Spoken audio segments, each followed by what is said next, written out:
Boa tarde, pessoal. Primeiramente, gostaria de agradecer à professora Ionete por ter aceitado nosso convite para essa tarde. Agradecer a presença das professoras Alessandra, nossa querida tutora, Ângela e Marina, e a nossa servidora preferida, Ladice. E aos meus colegas do PET, sejam todos bem-vindos. E é isso, vamos para mais uma tarde de muito aprendizado, com certeza.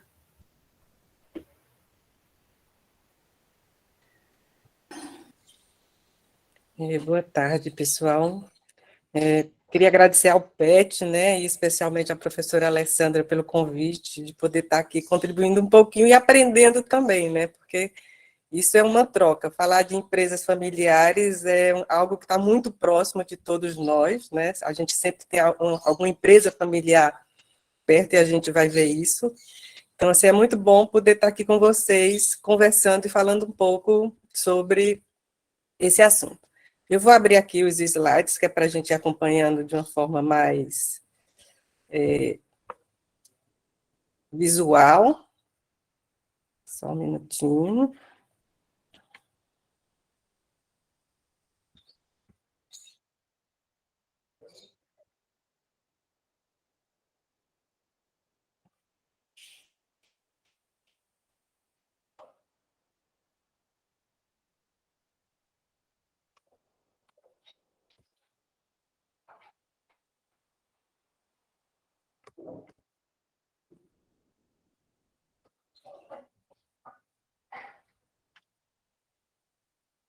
Ainda não abriu, né?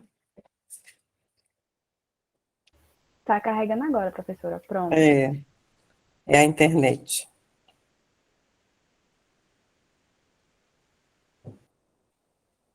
Acho que agora abriu para todos, não foi? Abriu.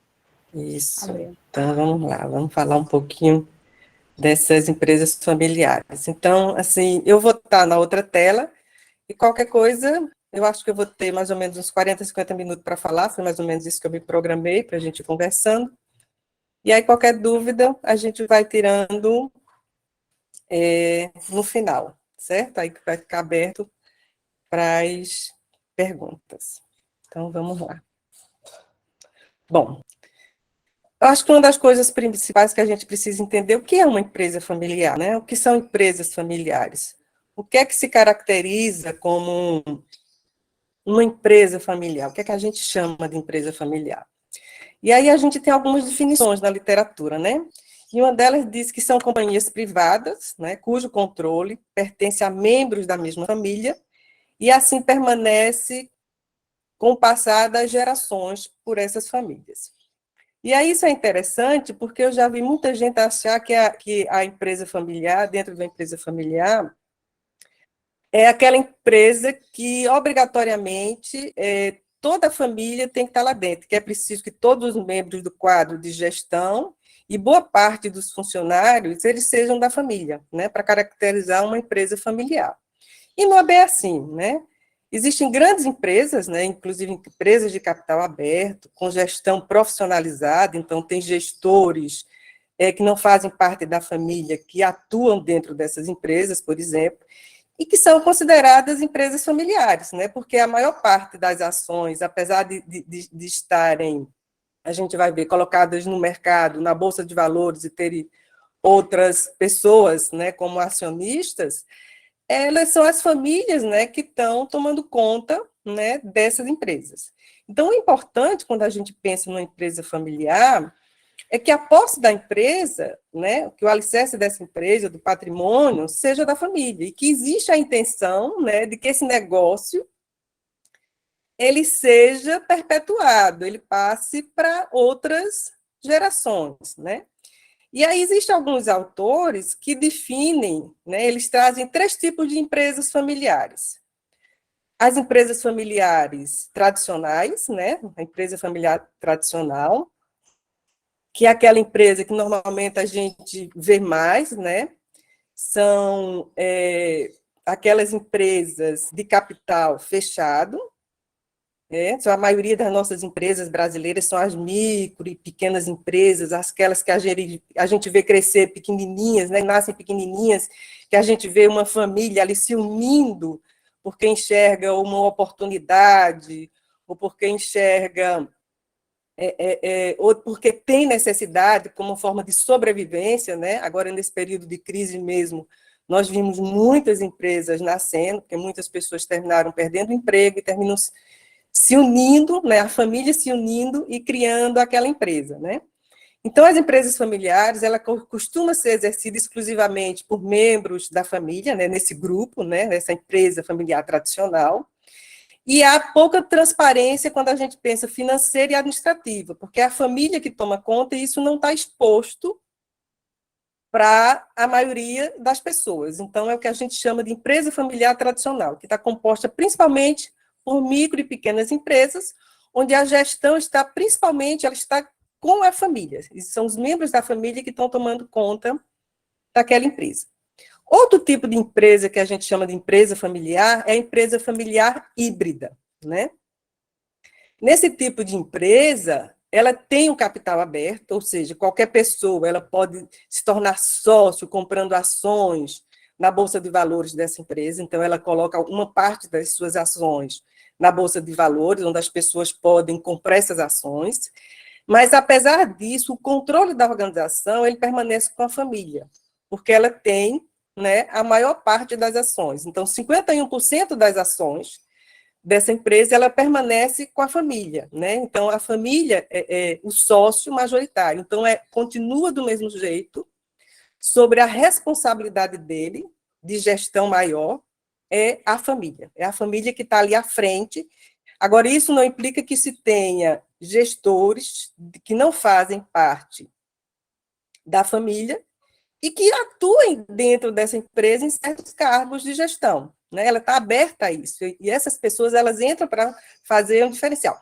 Quando a gente vai para esse tipo de empresa, essa empresa familiar híbrida, aí a gente já sai daquela micro e pequena empresa, né? A gente vai para empresas maiores, já mais consolidadas no mercado, que eles abrem esse capital justamente para captar recursos para dentro das organizações, né, para dentro de sua empresa, para que eles possam investir e cada vez mais crescer. E aí ele faz isso de colocar uma parte das ações dele, né, 49%, ela vai para a Bolsa de Valores, os 51% fica no domínio da família, porque ela quer ter o controle da empresa, e isso permite que ela tenha o controle da empresa, e aí ela consegue fazer uma gestão, continuar como gestora daquela empresa. Então, aí a gente tem uma empresa familiar híbrida. Então, veja, quando a gente fala de empresa familiar, não é só aquela empresa familiar tradicional, que está única e exclusivamente o dono da empresa tomando conta de tudo e não tem ninguém de fora, né? Então, quando a gente vai para outros tipos de empresa familiar, como a híbrida, isso acontece. O outro tipo de empresa, que ainda também alguns autores são considerados como empresa familiar, é a empresa familiar com influência familiar. Eles dão o nome assim, empresa com influência familiar. Como é que acontece nesse tipo de empresa? Nesse tipo de empresa, a família ela não vai ficar com os 51% das ações. As ações vão para a Bolsa também, como uma forma de arrecadar recursos, né, para dentro da organização, para que ela possa investir, para que ela possa inovar, para que ela possa crescer. Então, é uma forma, né, das empresas conseguirem buscar esses recursos, né, para que elas possam se modernizar. Só que a empresa, a família, ela não vai ficar com 51% das ações, ela vai ficar por volta de 49%, 50%, e o resto das ações ela vai ser colocada na Bolsa de Valores para que outras pessoas comprem essas ações. Mas, mesmo assim, apesar dela não estar com os 51%, né, de ações, a família, por ter um número alto dessas ações, em termos de 49%, 48%, 50%, ela tem uma influência ainda muito grande, né, uma influência indireta sobre essa empresa. E aí ela consegue continuar tendo, de certa forma, o controle, porque ela vai ter um percentual de ação muito grande, então a capacidade de influência dessa empresa ainda é grande. Então, veja, existem diferentes formas, existem diferentes tipos de empresas familiares, as tradicionais, as híbridas e esse outro tipo. Pode ser que dentro da literatura a gente ainda encontre mais formas, mais tipos de empresas familiares. O importante é a gente entender que não são a gente não pode ter como empresa familiar única e exclusivamente aquela que só tem a família ali dentro e que o capital é fechado, né? A gente encontra essas empresas também com capital aberto e com gestores profissionais trabalhando lá dentro, mas sendo também empresas familiares. Então, o que a gente pode dizer que realmente caracteriza uma empresa familiar é a existência de alguns fatores, de algumas situações. Então, primeiro, a empresa é propriedade de uma família, que é detentora da totalidade ou da maioria das ações ou cotas, né, de forma até ser o controle econômico dessa empresa. A família tem a gestão da empresa, né, cabendo a ela a definição de objetivos, de diretrizes e das políticas da empresa, então ela vai ter uma influência muito grande sobre isso. Então, isso é o que caracteriza o que a gente chama de empresas familiares. Bom, entendido, ficando claro assim, o que é que a gente pode caracterizar e chamar de empresas familiares, vamos para o segundo passo.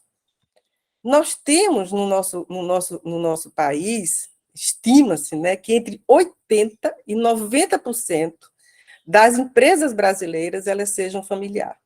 Então, veja como é alto o percentual de empresas familiares no nosso país. E uma grande parte dessas empresas, que a gente chama de empresas familiares, são micro e pequenas empresas, né? A gente sabe que 99% das empresas do nosso país, né, 99% são micro e pequenas empresas. Né? Um percentual muito, muito alto das nossas empresas. Então, a gente tem apenas um percentual de 1% que são grandes corporações. E mesmo essa, nós temos grandes empresas, né, como a professora Marina disse, olha, eu fiz minha pesquisa dentro de uma empresa familiar. Nós temos também grandes empresas que são empresas familiares. Aí são essas que já se tornam com capital aberto, né, com ações na Bolsa de Valores, onde elas já estão bem mais estruturadas e vão buscar esses recursos para que possa cada vez mais investir dentro dessas organizações. Então, entre 80% e 90% são empresas familiares. É um percentual bastante grande em nosso país.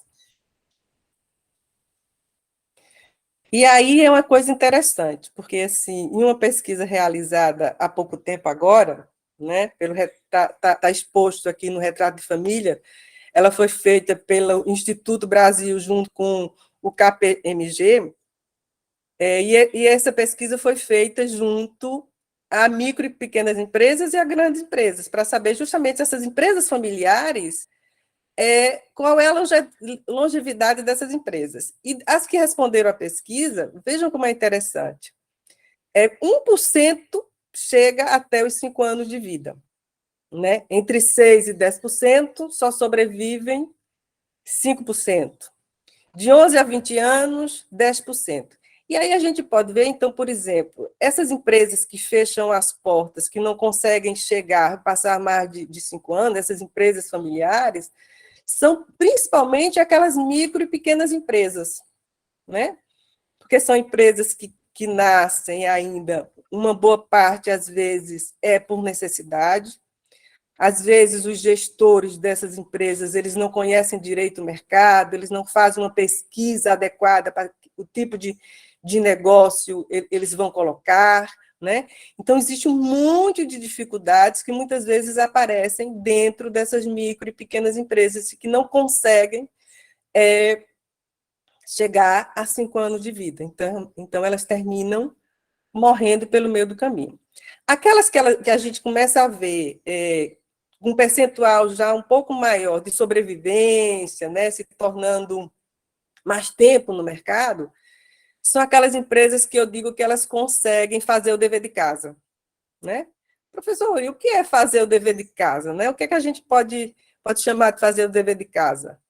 É aquela história do planejamento, da hierarquia, de pensar em planejar, organizar, dirigir, controlar, de olhar mercado, né? Então, são vários fatores que a gente entende que são extremamente importantes quando a gente vai colocar um negócio e que muitas vezes são esquecidos por esses gestores, né? Eles esquecem da importância disso, às vezes não têm conhecimento, que uma grande parte dessas empresas, quando elas nascem, são pessoas que às vezes não têm noção dentro da área de gestão, né? Então elas não têm esse conhecimento dentro da área de gestão, e muitos desses às vezes ficam pelo meio do caminho por não buscar conhecer, né? Esse buscar conhecer essa área de como gerenciar uma organização, o quanto é importante fazer um planejamento, uma hierarquia e várias outras coisas dentro de uma organização, fica perdido. Então, eu digo sempre, uma grande parte delas, às vezes a gente culpa, diz, elas fecham por conta da economia do país. Olha, a economia tem um percentual forte de influência no fechamento dessas empresas, mas não é só a questão econômica de um país que faz uma organização fechar. Muitas vezes começa pela falta de visão de quem está abrindo aquela empresa, né?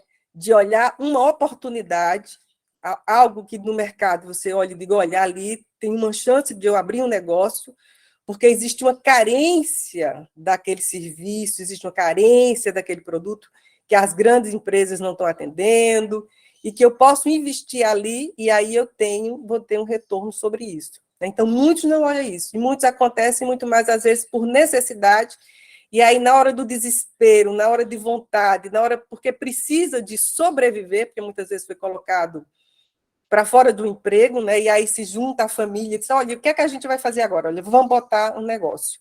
E aí, muitas vezes, esse negócio ele não é pensado da forma correta, né? Então, isso acontece muito. Então, esse é um ponto. Eu acho que a Alessandra comentou alguma coisa que eu não vi. Deixa eu ver. Foi sobre o comentário de Ladice. Isso. Sessão de agro, né? Quase regra, né? Com certeza. A gente vai falar um pouquinho sobre essa questão ainda dessa troca, né? Dessa mistura de. E aí a gente tem alguns setores, por exemplo, que a gente vê as micro e pequenas empresas, as empresas familiares, as grandes empresas familiares também atuando, né?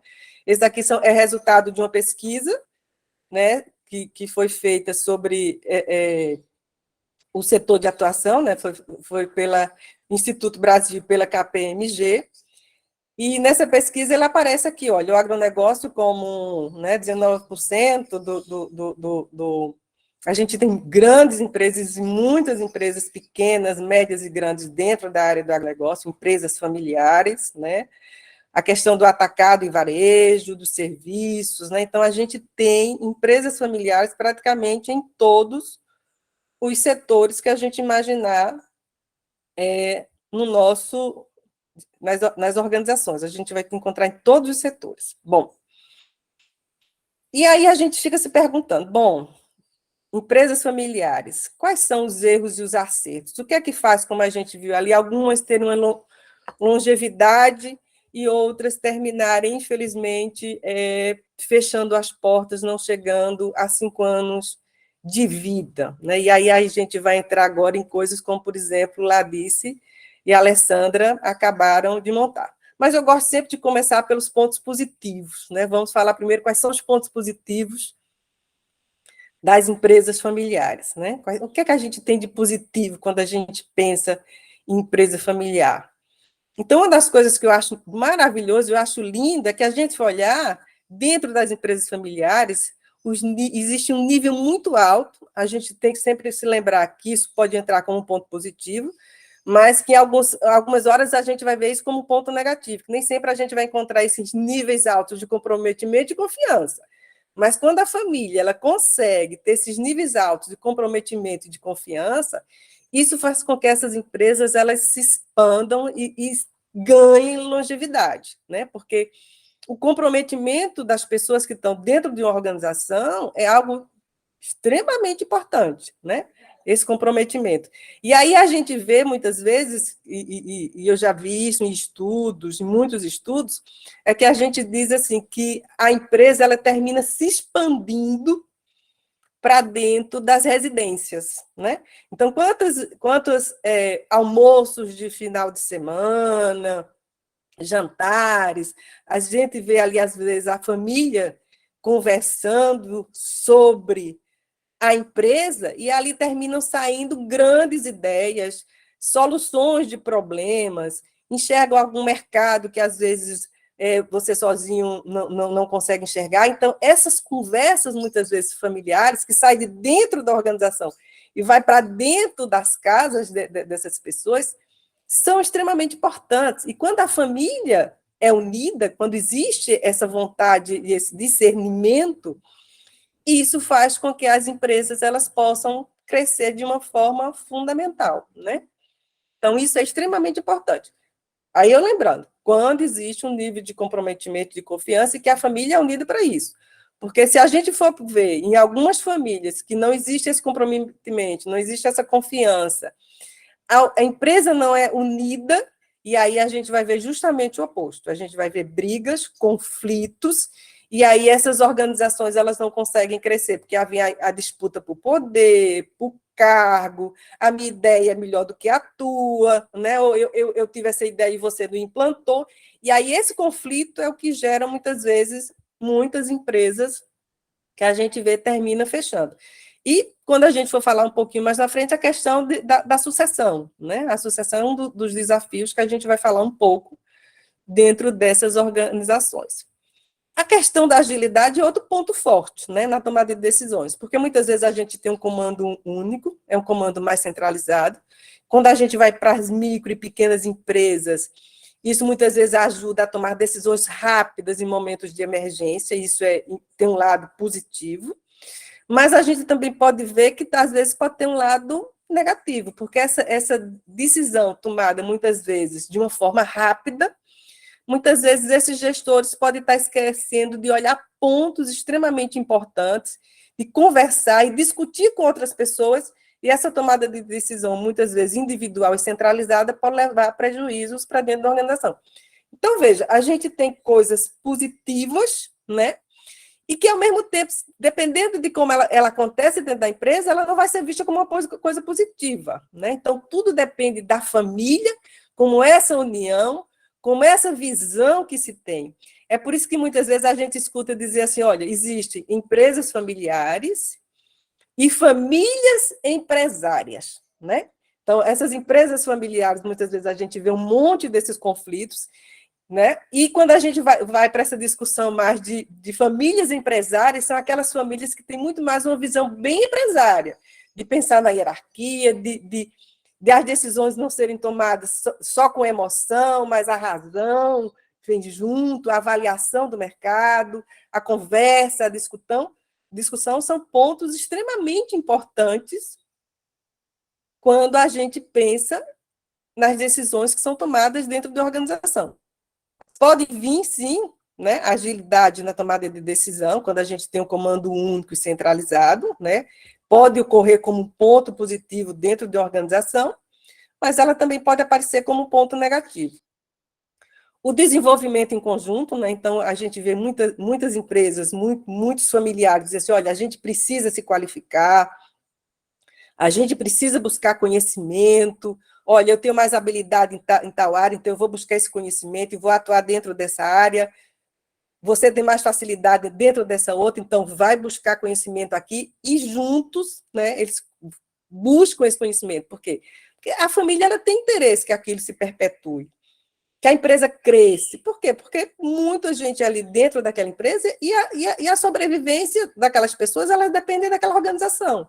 Então, muitos têm o interesse de que aquilo dali vá para frente e deixa a briga, as confusões de lado e leva em consideração a importância de um desenvolvimento conjunto para que a empresa ela possa crescer. Porque eles enxergam isso como sendo importante para dentro da organização. Outro ponto forte também, por exemplo, que a gente pode dizer, a importante relação com a comunidade, com comerciantes, né, gerando maior credibilidade. Então, a gente vê muitas micro, pequenas empresas ali, que dentro daquela região, dentro daquela comunidade, onde o fundador é conhecido por todos, ele tem credibilidade, isso é extremamente importante, é um ponto forte dentro das empresas. Eu estou falando das micro e pequenas empresas, mas a gente também vê grandes empresas, às vezes, dentro de certas comunidades, e que são reconhecidas ali, e que são extremamente importantes para aquela comunidade valoriza aquelas empresas, né, como sendo algo que gera emprego, gera renda para aquelas pessoas e que ajuda muitas vezes, tem trabalhos sociais e ajuda a desenvolver aquela região, aquele setor, né, e isso torna-se algo extremamente positivo. E isso vem junto também com a imagem do fundador, né, perante o mercado, né, ela passa a ser conhecida, o fundador ele passa a ser conhecido, ele passa a ter nome. Quantas empresas aí a gente conhece pelo nome do dono, né?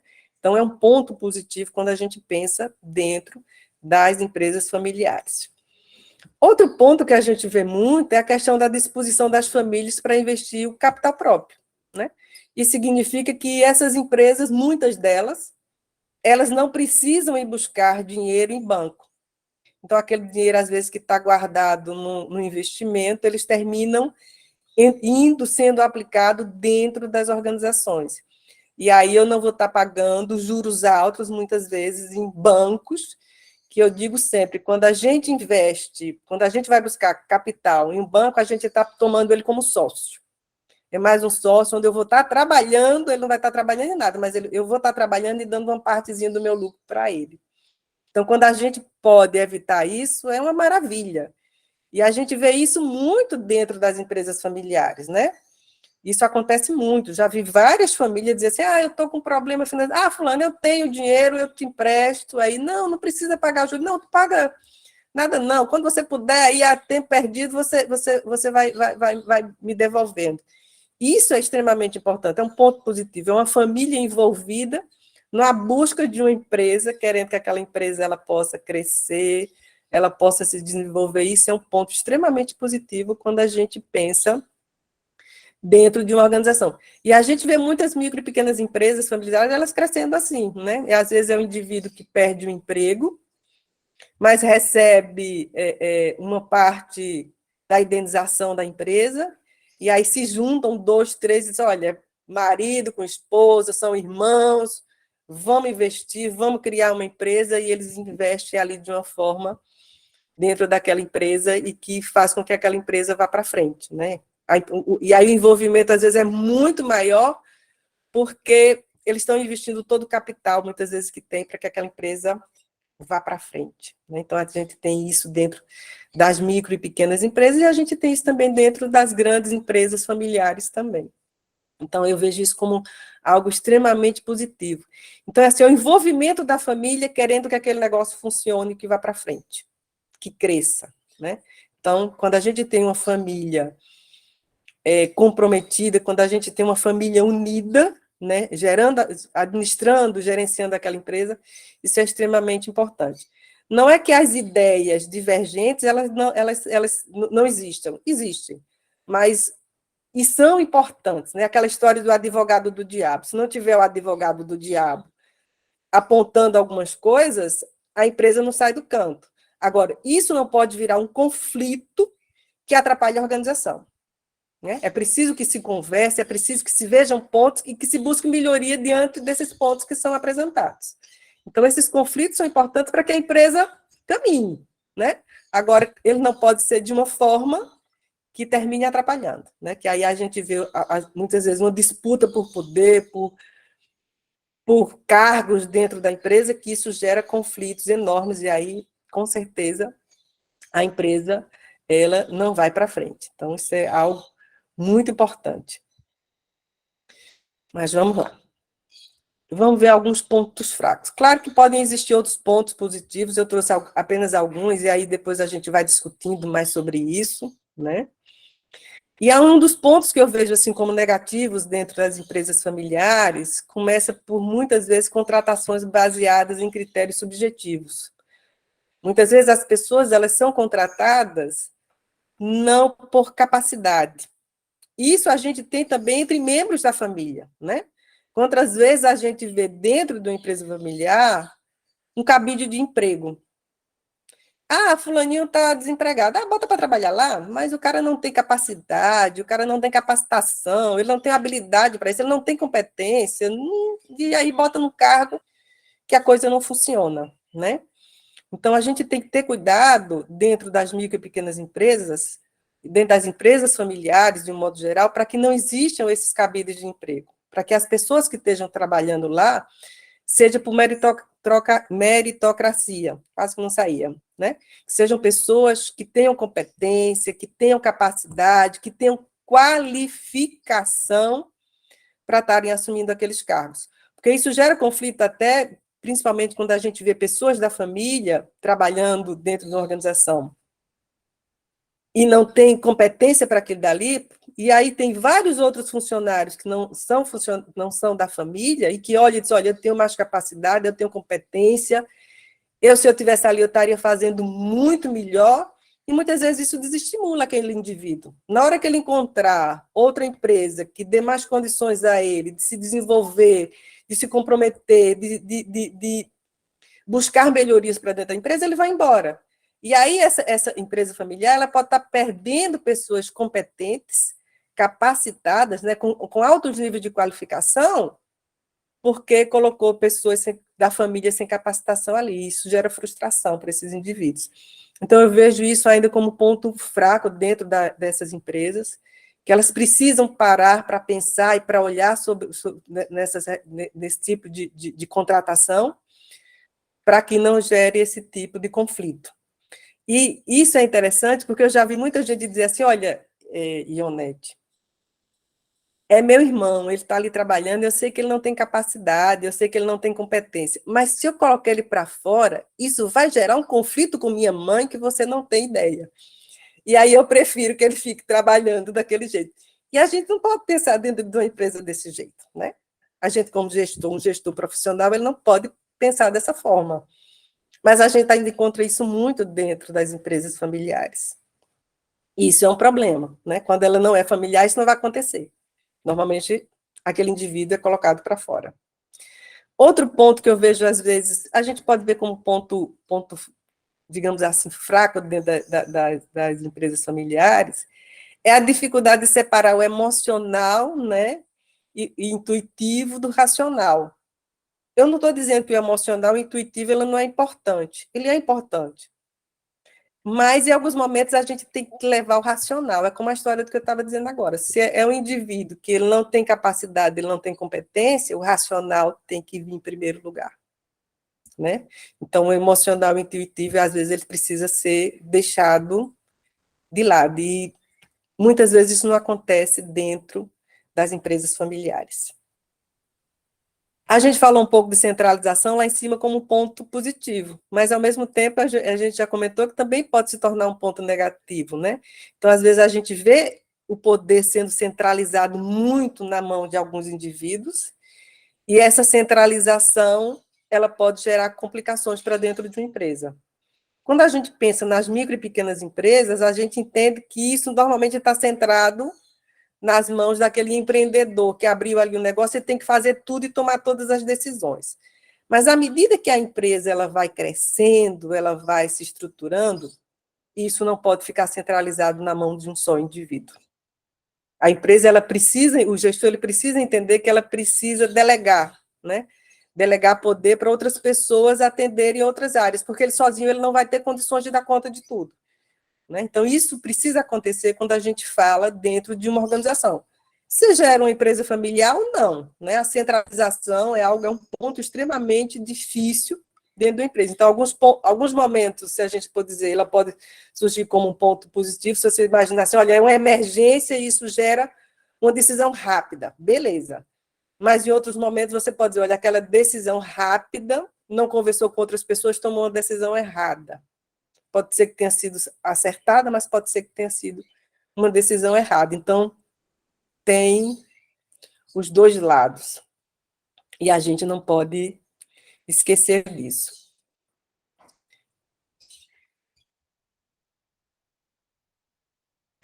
Outro ponto que a gente vê muito dentro das empresas familiares, e que eu vejo como algo, um ponto que precisa ser trabalhado dentro dessas empresas, é a questão da resistência à mudança. Isso é muito comum. E eu já vi, por exemplo, em sala de aula, quando eu dou a disciplina de gestão de micro e pequenas empresas, e muitos alunos dizem assim, professor, eu estou aqui, eu estou aprendendo, eu conheço muito dentro da empresa do meu pai, e eu poderia trazer mudanças muito importantes, mas ele não deixa. Ele diz assim, olha, mas eu fiz assim a vida inteira, né, e está dando certo, por que eu vou mudar? E aí, muitas vezes, quando isso vem de um filho, aí olha como diz assim, é um filho, foi eu que criei, eu tenho muito mais conhecimento, né? E aí não deixa, às vezes, aquele indivíduo trazer as mudanças que são necessárias para dentro de uma organização. Então, é muito comum essa resistência à mudança das pessoas mais idosas. E isso gera, muitas vezes, conflito quando a gente pensa na sucessão. Quando a gente vê uma geração mais nova querendo entrar dentro da empresa e trazer algumas mudanças, algumas inovações, e aí aquele gestor, né, o patriarca ali, né, resiste àquilo dali e não deixa com que essas mudanças elas aconteçam. E essas mudanças, muitas vezes, são fundamentais para que a gente consiga com que essa empresa ela possa crescer, ela possa progredir, né? A gente vive num mundo extremamente cheio de mudanças e as organizações elas precisam acompanhar isso. Então, essa resistência à mudança eu vejo como um ponto extremamente negativo dentro dessas organizações. A gente precisa fazer com que esses empreendedores, esses gestores mais antigos, eles mudem essa mentalidade. Não é fácil, mas é um ponto que precisa ser tratado. E outro ponto que a gente vê muito, e aí é muito comum dentro das empresas familiares, e Ladice, eu acho que a Alessandra comentaram, né? Essa coisa de tratar o pessoal e o da empresa como se fosse o único e privado. E aí o dinheiro da empresa e o dinheiro pessoal, tem hora que a gente não sabe de quem é que está entrando, quem é que está saindo, e confunde muito. E aí isso não pode acontecer dentro de nenhuma organização.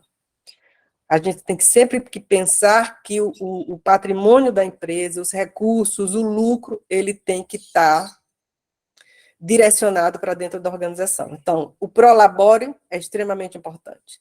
Uma parte do lucro é preciso que ela seja definida, olha, isso daqui é para investimento, isso daqui é para comprar novos equipamentos em tal setores, isso daqui é para... Então, é preciso que exista isso dentro de uma organização.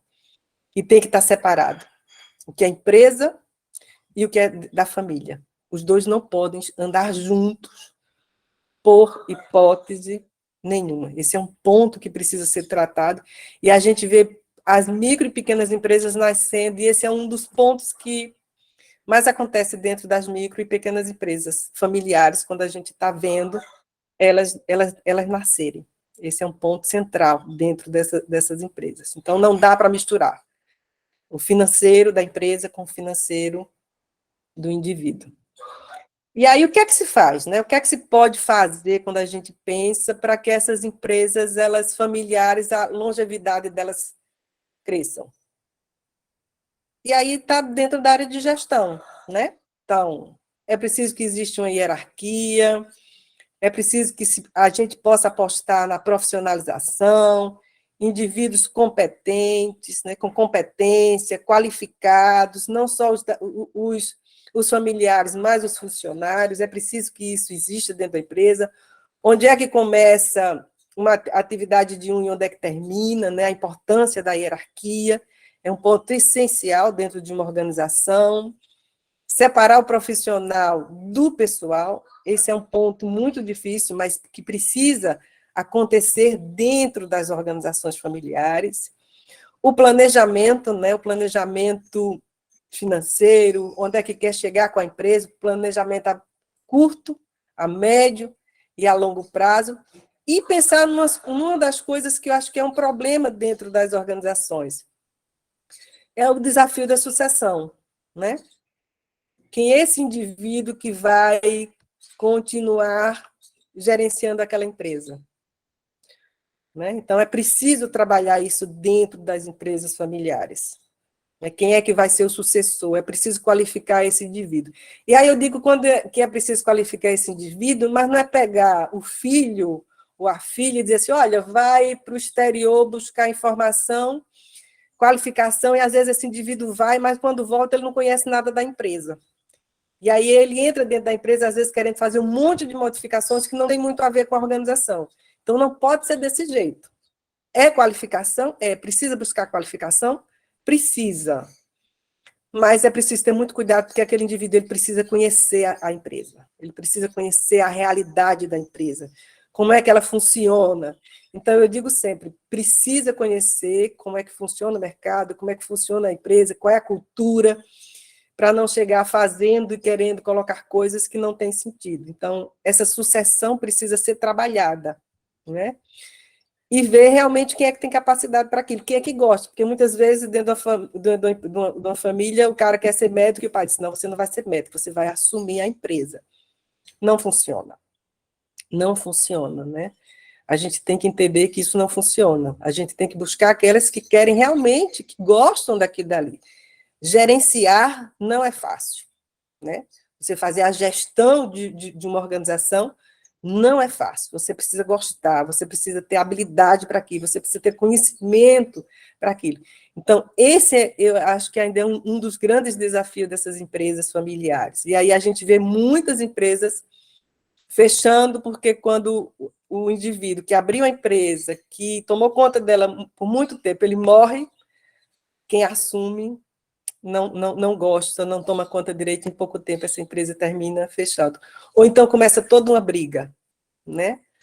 Por quem é que tem mais poder dentro da empresa. Então, eu vejo a questão da sucessão como um dos grandes problemas ainda das empresas familiares, para que elas continuem perpetuando, né? E gerando emprego e gerando renda para uma grande parcela da população, não só para a família que é dona.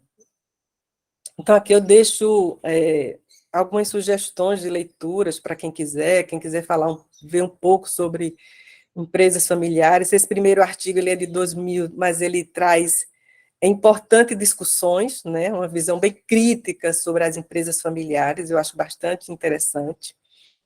E esse outro aqui de baixo, Retrato de Família, eles fazem pesquisas sempre sobre empresas familiares, então eles estão sempre atualizando a situação das empresas familiares no Brasil, né? Então, alguns dados que eu trouxe logo no início, sobre aqueles percentuais, ele vem dessa pesquisa, que é feita pelo Instituto Brasil e pelo KPMG. Então, quem quiser mais informações sobre empresas familiares, vai encontrar muitas dessas informações aí. Então, é isso, pessoal. Foi um pouquinho só, se a gente for entrar mesmo profundo sobre empresas familiares, aí a gente vai entrar em muita coisa aí, tem muito a ser falado, né? Então, é só para despertar um pouquinho a vocês o interesse, para que vocês possam investigar com mais profundidade essas empresas que fazem parte do nosso país e que são muitas, né? Entre 80% e 90% das empresas do nosso país são empresas familiares. Quem sabe vocês mais na frente vão estar abrindo uma e tendo uma empresa familiar ou trabalhando dentro de uma empresa dessas. É isso. Obrigado aí Professora, mais presença. uma vez, muito obrigada. Sua palestra foi ótima. E quando a senhora vai falando, a gente vai lembrando os exemplos, né? Eu acho que todo mundo conhece uma empresa familiar que foi ligando os pontinhos. Eu conheço uma história que o dono, ele não conseguia realmente separar essa questão pessoal e da família. Ele teve até que contratar uma, acho que é assessora de gestão de pessoas para conseguir demitir as pessoas da família, porque ele só não conseguia fazer isso. Se torna uma relação muito próxima, e principalmente quando é família. E eu digo mais, não é só da família para demitir, às vezes é dos próprios funcionários, porque cria um vínculo, muitas vezes, muito próximo, uma relação muito próxima. E aí você vai dizer, como é que eu vou botar aquele indivíduo para fora? Ele não está fazendo direito, ele não tem competência para aquilo, mas existe uma dificuldade de demitir muito grande. Isso acontece muito quando a gente pensa nessas empresas.